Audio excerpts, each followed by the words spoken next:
power on earth rested unto Pakistan.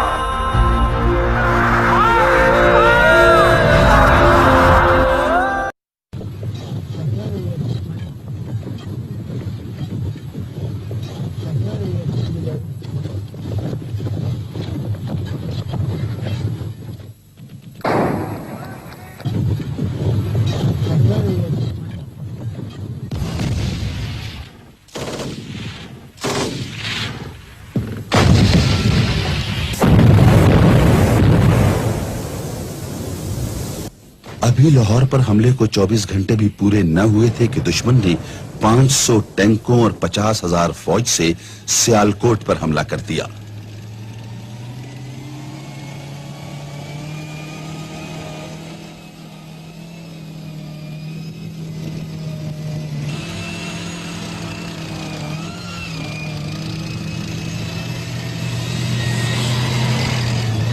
चवेंडा के मैदान में इंसान ने फौलादी टैंकों के मुकाबले में जो तारीख लिखी वो हमेशा सच्चे जज्बों की फतह का सबूत बनकर चमकती रहेगी। जब मकसद सिर्फ हक के परचम की सरबलंदी हो तो अपने रब से जान के बदले जन्नत खरीद लेना कोई महंगा सौदा तो नहीं। सियालकोट के महाज पर भी कुव्वत ईमानी अस्करी कुव्वत पर गालिब रही और यहां भी दुश्मन का ख्वाब पूरा ना हो सका। चवेंडा के मैदान में जज्बों ने फौलाद को पिघला दिया। हक एक बार फिर जीत गया। दुश्मन जब मादरे वतन की इज्जत की तरफ हाथ बढ़ाए तो धरती के बेटों की गैरत पर बंद बांधना मुश्किल हो जाता है। 6 सितंबर के सूरज की सुर्खी अभी कायम थी कि सुलेमान की सेक्टर के कमांडर ने दुश्मन की पेशकदमी का इंतजार किए बगैर आगे बढ़कर दुश्मन पर कारी जरब लगाने का फैसला कर लिया। उसे सुलेमान की हेडवर्क्स को दुश्मन से महफूज रखना था ताकि मुल्क की नहरें रमा रहें, खेत सैराब रहें और देश सरसब्ज रहे। अल्लाह के फजल से न सिर्फ हेडवर्क्स दुश्मन की पहुंच से महफूज रहा बल्कि जब जंग खत्म हुई तो दुश्मन के इलाके में 40 मुरब्बा मील तक का रकबा पाक फौज के जेरे नगी था। भारतीय फजाओं में 18 साल बाद एक बार फिर मस्जिदों से तकबीर की आवाज गूंजी। 8 सितंबर 1965 को दुश्मन ने एक और महाज खोल दिया, जुनूब में थर पारकर का महाज। उसका ख्याल था कि पाकिस्तान की अफवाज को कश्मीर से सिंध तक तकरीबन 1,500 मील लंबी सरहद पर फैलाकर कमजोर किया जा सकता है, लेकिन यहां तो सिर्फ अफवाज पाकिस्तान ही नहीं, पूरी कौम दुश्मन के मुकाबले में सीना सिपर थी। गदरों की चौकी पर भारत के कब्जे के बाद पाक अफवाज ने जवाबी कार्रवाई का प्लान तैयार किया और फौज के साथ लड़ने के लिए 1000 रजाकारों की खिदमत की दरखास्त की गई। जवाबन 50,000 हुर्र सर पर कफन बांधे देश की हिफाजत के लिए हाजिर थे।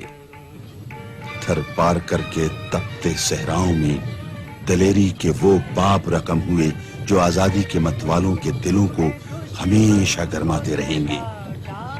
हैदराबाद पर कब्जे की सोच लेकर आगे बढ़ने वालों को अपने बड़े इलाके से हाथ धोना पड़े। मोनाबाव के रेलवे स्टेशन पर सब्ज हिलाली परचम अपनी पूरी शानो शौकत से लहरा रहा था। उससे और आगे किशनगढ़ का किला पाकिस्तानी फौज, रेंजर्स और हुरों के सामने सरनिगू था। इस सेक्टर में भी 1200 मुरब्बा मील से ज्यादा इलाका पाकिस्तान के कंट्रोल में आ गया। आज के दौर में फजाई बर्तरी के बगैर जंग जीतना नामुमकिन है। जमीन पर पाक अफवाज की पेशकदमी और मौसर दिफा को यकीनी बनाने के लिए पाक फजाइया अपनी तमाम तर कुव्वतों के साथ हर महाज पर मौजूद थी। सहरास्त के दरियास्त, तहे बालो परे मास्त। پاک فضائیہ کا دشمن سے پہلا سامنا چھم کے محاذ پر ہوا۔ اسکواڈرن لیڈر سرفراز رفیقی کی قیادت میں پاک شاہینوں نے بھارت کے 4 ویمپائر طیارے مار گرائے۔ یہ آغاز تھا اس حکمرانی کا جو آنے والے دنوں میں پاک فضائیہ کا مقدر ٹھہرے۔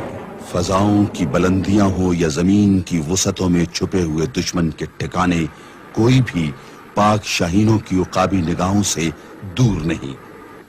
فضائی جھڑپوں میں برتری حاصل کرنے کے ساتھ ساتھ پاکستان ایئر فورس نے پٹھان کوٹ، آدم پور، جام نگر اور ہلواڑہ کے ہوائی اڈوں پر ٹھیک نشانے لگا کر دشمن کی فضائی قوت کو مفلوج کر کے رکھ دیا۔ پاک فضائیہ کے ہوابازوں نے سیبر جیسے طیاروں پر وہ کارنامے کر دکھائے جو فضائی جنگ کی تاریخ میں مثال